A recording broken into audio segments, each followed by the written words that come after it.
At long last, the Carolina Panthers signed a veteran edge rusher. We'll talk about it right now on Locked On Panthers. You are Locked On Panthers, your daily Carolina Panthers podcast. Part of the Locked On Podcast Network. Your team every day.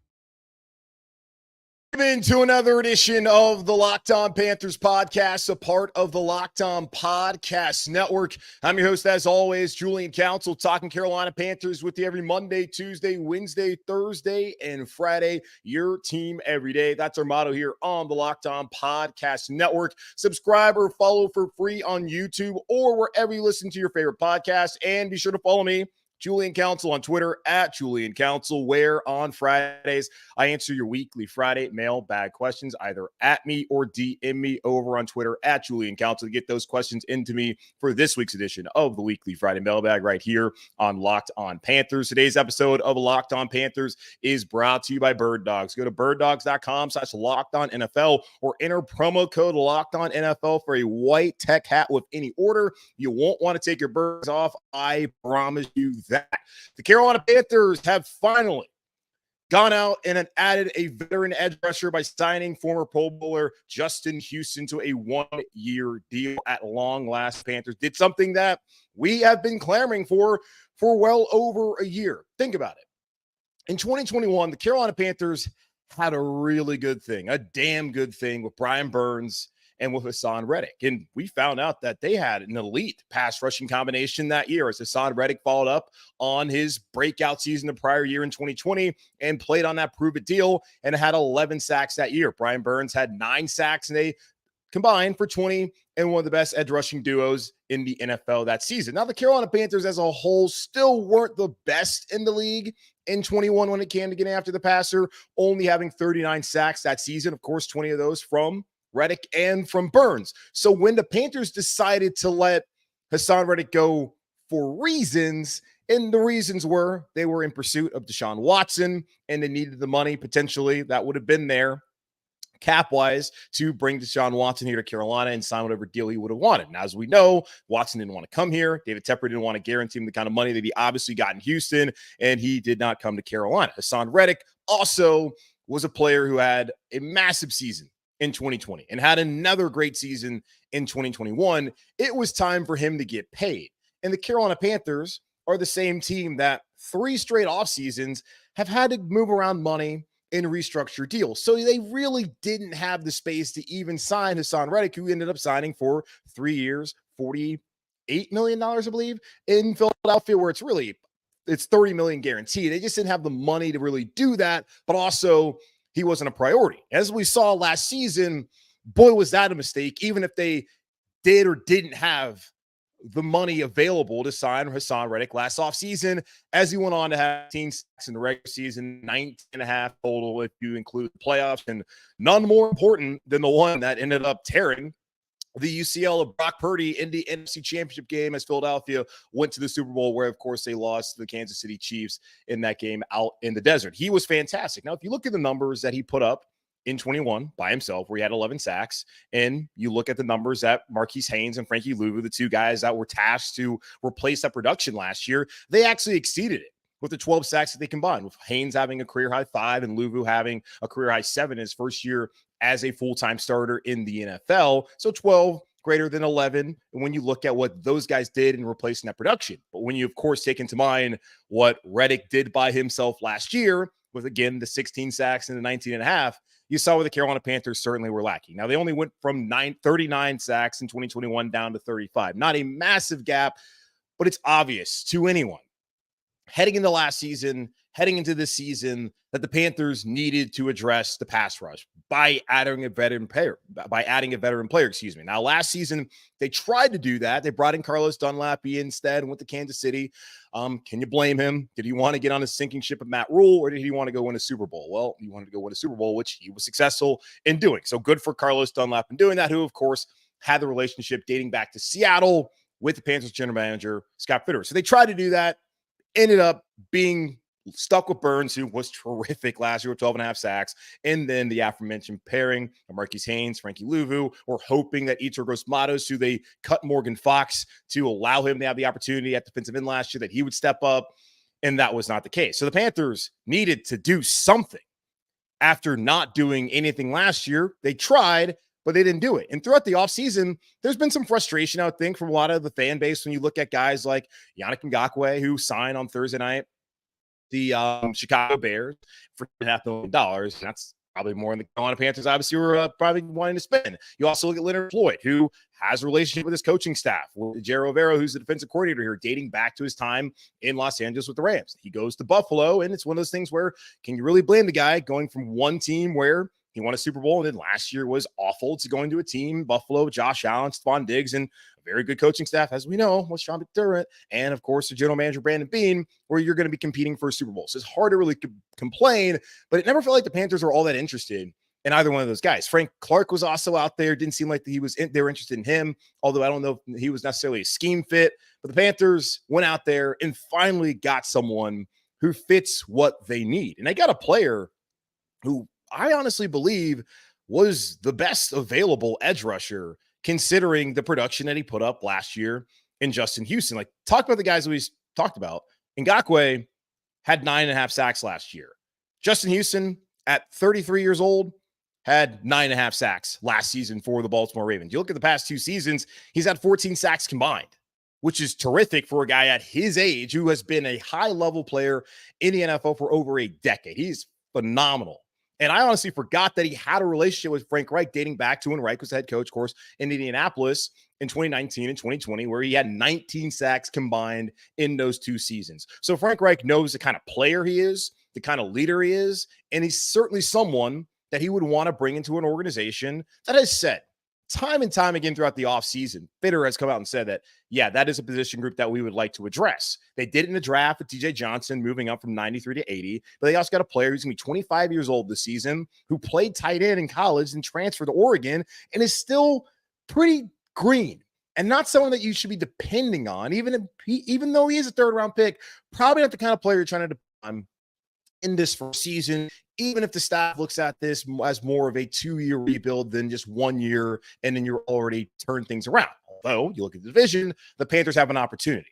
And now by adding Justin Houston, that only furthers what they have here defensively and the position that they're in to potentially take control of the NFC South that every single team in this division, even Tampa, believes they have a chance to take control of. Now, the Panthers with Bryce Young, this new coaching staff, and some of these defensive hallmarks that they got back there, they would look like the organization that you would really want to bet on over the next 5 years. But bringing in someone who can allow players like DJ Johnson to develop and not be thrown into the fire year one, that is huge by getting Justin Houston. He's a perfect fit for the 3-4 scheme.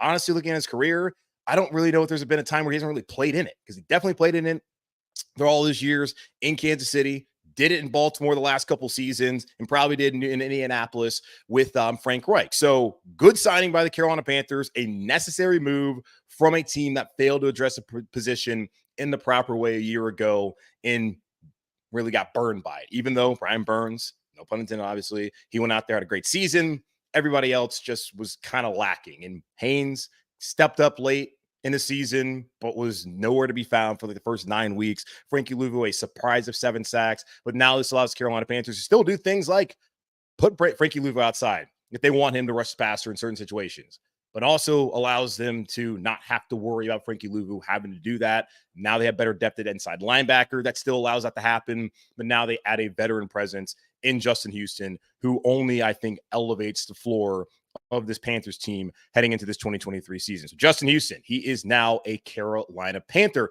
So what's the impact of Houston signing to the current position group there at edge rusher? Who are the winners? Who are the losers? And yeah, I don't really know if it's good or bad for them. I'll talk about that here in just a moment on Locked on Panthers. Guys, there's just a simple truth. Bird dogs make you look good. Bird Dog stretch khaki shorts are designed to fit slimmer through the thigh and leg, giving you a truly sculpted look. Bird Dog shorts do the exact same thing as Lululemon, but fit way better and also for less. They fit way better than regular shorts that are made of stiff, restricting cotton. Bird Dogs fixed this issue by inventing cloud knit fabric that looks just like khaki, but stretches so you get a way slimmer fit without having to sacrifice movement. Bird Dogs uses anti-stink sweat wicking fabric that keeps you cool and dry all day long. And it's been pretty hot down here in North Carolina, all across the country. So you certainly need to get yourself some Bird Dogs. So go to birddogs.com/LockedOnNFL or enter promo code LockedOnNFL for a free white tech hat. One I'm wearing right now for the YouTube viewers. That's birddogs.com/LockedOnNFL or promo code LockedOnNFL for a free white tech hat. You won't want to take your Bird Dogs off. I promise you.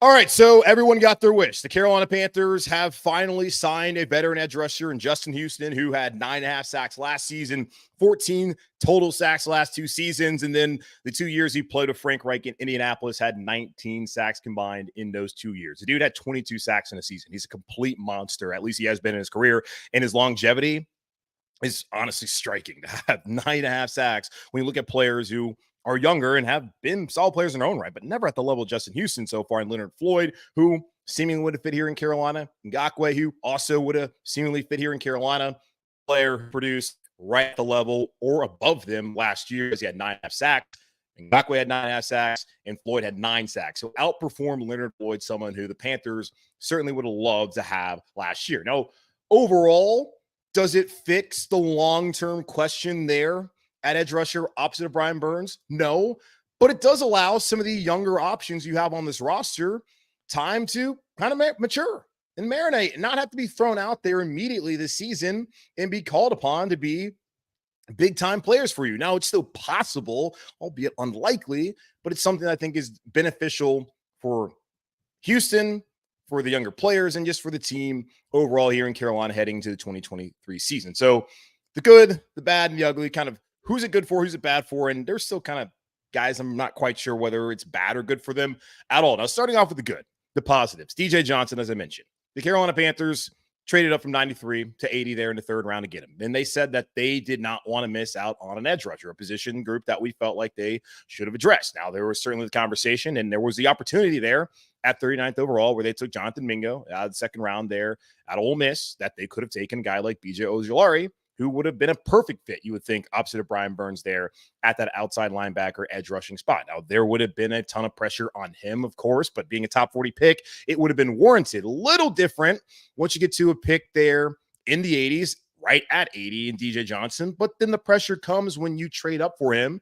And by all accounts, by the draft nerds, the Panthers kind of reached there.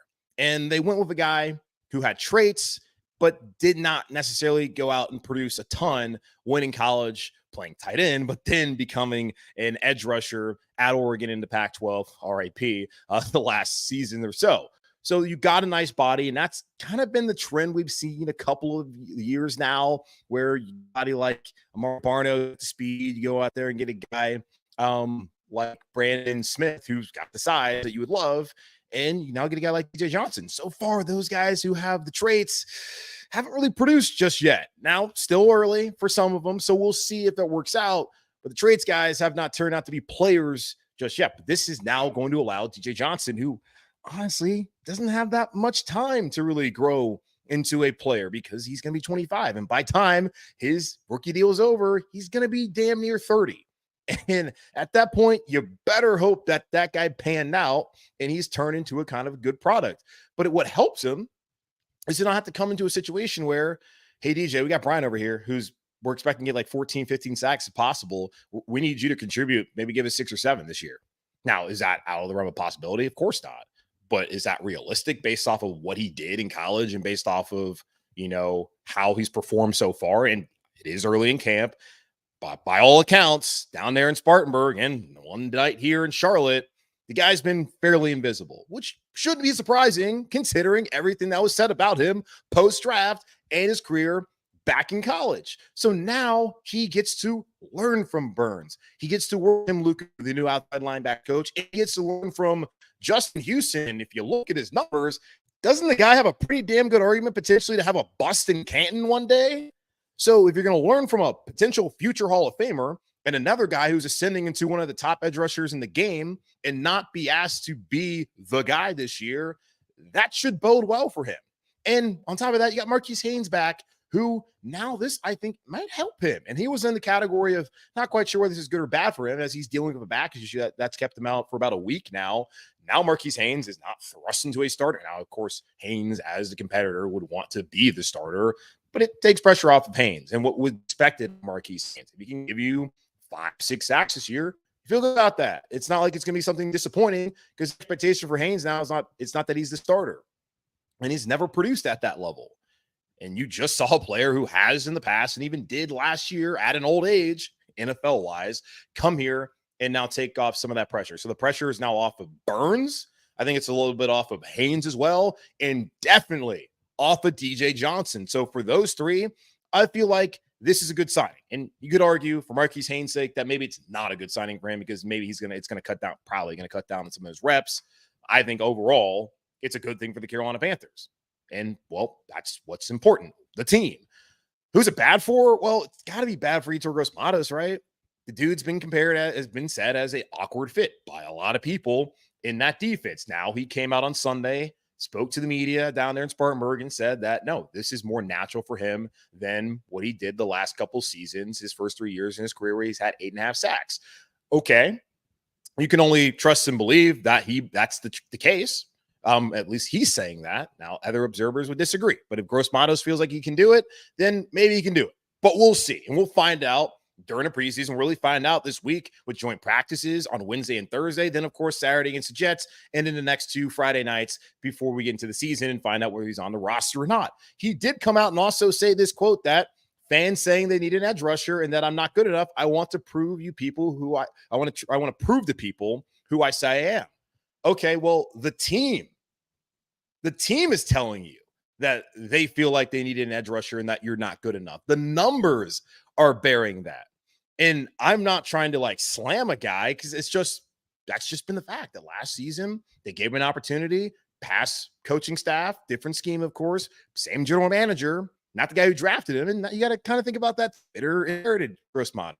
But they gave him an opportunity to the starter and he did not produce at the level that the Carolina Panthers would want him to produce that last season. So that certainly is unfortunate, but now he has an opportunity still here on the roster, and he could be a beneficiary maybe of a guy like Justin Houston to come in here who could show him some of the tricks of the trade. And maybe the Panthers are in a situation where Gross-Matos does step up and can be on this roster to where you could have, of course, Burns, Houston. You get opportunities where, of course, Haynes can come in. You can find a way to kick Frankie Louvo out there and then maybe get the best season yet out of Yetur Gross-Matos. And as I've said in the past, and many people have said before, contract seasons are undefeated. So I would say overall, it feels bad for him. They already have Johnson that they drafted, who of course is going to be on the roster. They have Burns, who I imagine this maybe gets them closer to signing him as they want to maybe figure out this deal. That could be part of the hang up. Nick Bosa, by the way, still hasn't been paid unless I missed something. So that's 3 guys you already know on the roster. And I don't know what's going to mean. And Haynes, of course, that's 4. And I projected that the Panthers would have 4 guys. Now they maybe have 5. Maybe this does help Matos make the team. Amari Barno, not quite sure what it means for him. Young guy still, second year. Didn't see much out of him at all last season. Speed guy. He can learn just like DJ Johnson some of the tricks of the trade from Burns. Of course, he's already here, but now from Justin Houston. So I think overall, like the depth got a little bit better because when you push back Haynes as a situational guy instead of someone who you're depending on to be a starter, that's a good thing. And when you still have Frankie Louvo you can use, and now you have the ability to do that, especially by bringing Deion Jones into the fray there at inside linebacker, that helps. So the depth got better. It's still going to be Brian Burns who you're depending on, and you're hoping that Justin Houston can stay healthy again, which he's been healthy in his entire career. That's why he's still playing at a high level like last year with 9.5 sacks. Overall, it's a better situation for guys like Burns, for the roster as a whole, the position for the whole, but it's a big situation now for guys like Burns, Johnson, even Marquise Haynes to a certain extent, probably Barno as well. Maybe not right. We really haven't heard too much about him. And Kobe Jones is somebody who's really stepped up and has been one of those camp superstars who could, if he actually performs well in joint practice and in preseason, maybe steal a spot and be on this roster. I just do not see how it's a good thing for Gross Matos, who says that earlier today that the fans think we need an edge rusher, that I'm not good enough. And then the team told him that they need an edge rusher and that he wasn't good enough a couple hours later by signing Justin Houston. They got to do what's best for them as they, again, have a chance to step up and win the NFC South this season. So that's the impact there. There's some edge rusher financials that also kind of want to talk about that probably played a role in the Panthers ending up signing Justin Houston and also passing on a couple guys. You just kind of want to look at some of the numbers too, some of the dudes that we had talked about, and then a couple practice notes from Sundays. The Carolina Panthers have an off day on Monday. So all that coming up here in just a moment on Locked On Panthers. But before we get there, football season is about to kick off, and FanDuel is giving you the chance to win all season long.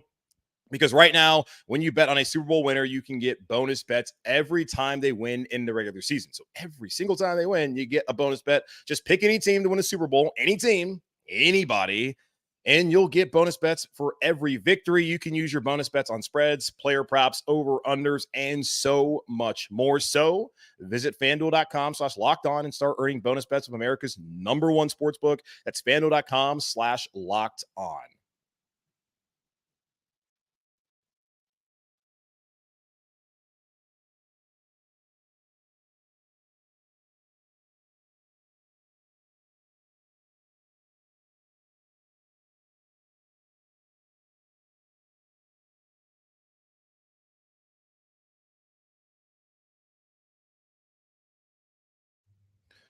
All right, something I didn't get to address on Friday because I had already recorded the weekly Friday mailbag was, of course, the signing of Yannick, or I guess I saw Ian Rapport say Unique, but it doesn't matter. He's in play here. Ngakoue, that guy. He signed in Chicago, $10.5 million on Thursday night, and had people tweet at me. He's like, well, there goes that one.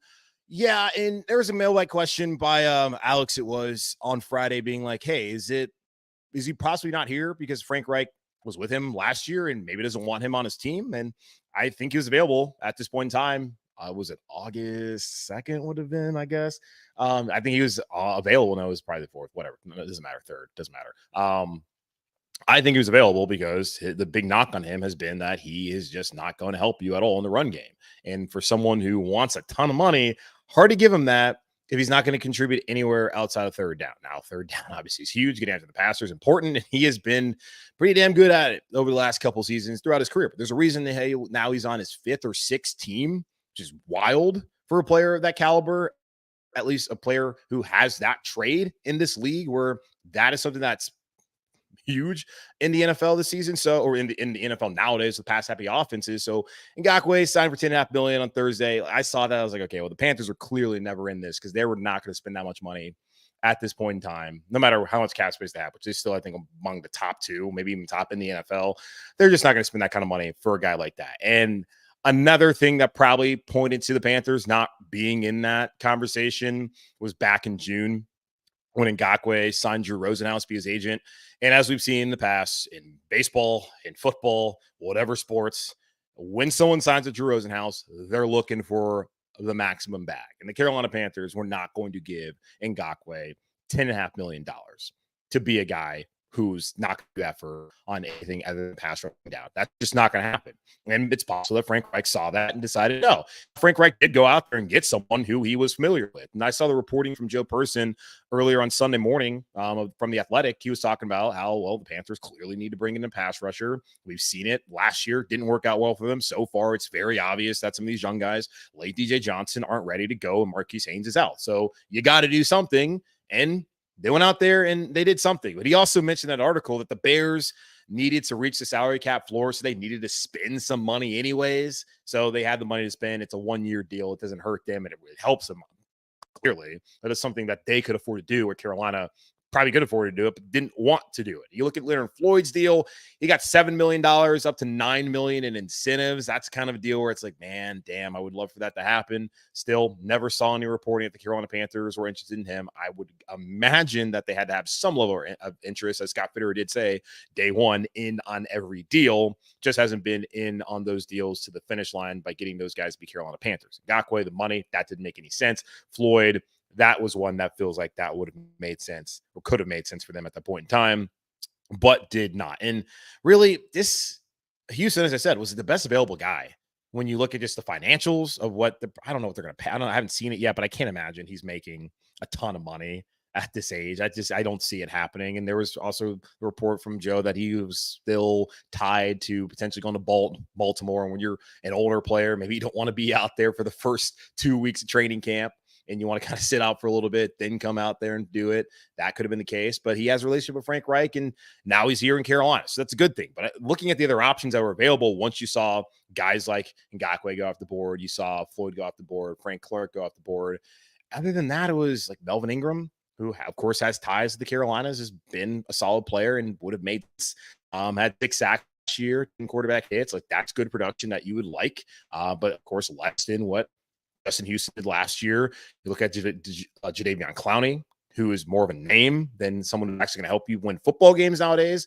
Had 2 sacks, 4 quarterback hits last year in Cleveland. Like, that's not good enough. Carlos Dunlap, who they spoke to last season, had 4 sacks and about the same age. Like, him and Ingram, pretty much the same age as Justin Houston, and who produced at a higher level, who also has a relationship with the coaching staff here. Justin Houston. And yes, I know the guys as well, Ngakoue, Floyd, did, but it works out for them to bring in a guy like Justin Houston. I think it's a good move for the Panthers, as I've stated multiple times so far on the show, and for him and everyone involved. Now, a couple notes from practice on Sunday. I know Saturday was a rough day for the offense. It's also a good thing that the defense is looking good, and it really shouldn't be a surprise, I guess, that the offense would struggle, considering rookie quarterback, new scheme, like figuring out the new wide receivers, all that kind of stuff. It's going to be, a process. It's going to take a little bit of time for both sides of the ball to really get clicking, but the one I think would drag slower than the other to start off the season, it would be the offense. But I'm not overly concerned about that, as it's the preseason, and that's part of the whole deal. Like, they've had 9 camp practices, nothing to sweat over. Now, one thing that was cleared up on Sunday, and I don't really feel like it should have been news at all, is that Bryce Young will play against the Jets on Saturday following the 2 days of joint practices on Wednesday and Thursday. Yeah, that should be the case. The Panthers should be playing their starting offense, rookie quarterback, new receivers, new scheme, all these things that we've talked about throughout the offseason. They need to play starters. They need to play Bryce as much as possible. Now, not as much as possible. They have a plan. And Frank said they have a general plan, how many plays they want to get through during the preseason with Bryce Young out there. And that would mean the offensive line to be there. And you need to see what Cade Mays can do at right guard. Austin Corbett was speaking to the media again on Sunday, updating on how things are going. He's at like month 7 now. It's an injury, and he's gonna still miss some time. He said as much, not trying to rush it, helping as much as can. So getting this Cade Mays and this new offensive line, this offensive line unit, which was good last year, what they look like with Bryce, trying to protect him, that's something that we need to see. So Bryce needs to play as much as they think is necessary, and that will be the case. This will be out there against the Jets, and then the next 2 weeks, where I forget who they're even playing. But Frank did say that can be adjusted as far as a plan, but by 10, 20%, depending on how things go. And hopefully things go well. If they don't, then, it's preseason, not great. This is time to figure it out. So the plan is that Bryce will play, and they'll see how much it will be. They did finish installs on Sunday, so that's good. Now with the Jets coming in town, they already have what they're working on, and they're just trying to focus things on tightening things up and figuring out what exactly is the core of what they're going to be doing this upcoming season. Deion Jones, last note here. Apparently, he's adapted very quickly. Not really surprising. Fantastic player when healthy. He's shown that throughout his career, and really changes what potentially could be the strength there at the inside linebacker heading to the season. Now you got Shaq, you got Frankie, you got him, and Camus Hill, who's been a surprise so far in training camp. So Deion Jones, according to Frank Reich, has adapted very quickly and looks like he's been here the entire camp. Now, the camp is only 9 days old. He only missed like 3 or 4 days, but still, whatever. Deion Jones looking good so far, and Panthers will be off on Monday before coming back on Tuesday.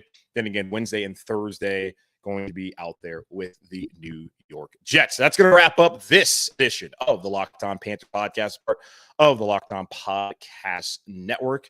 I'm your host, as always, again, Julian Council, talking Carolina Panthers with you every Monday, Tuesday, Wednesday, Thursday, and Friday. Again, y'all make sure to subscribe or follow for free on YouTube or wherever you listen to your favorite podcasts. And be sure to follow me, Julian Council, on Twitter, at Julian Council, where on Fridays throughout the offseason, I answer your weekly Friday mailbag question, either at me or DM me, to get those questions into me now.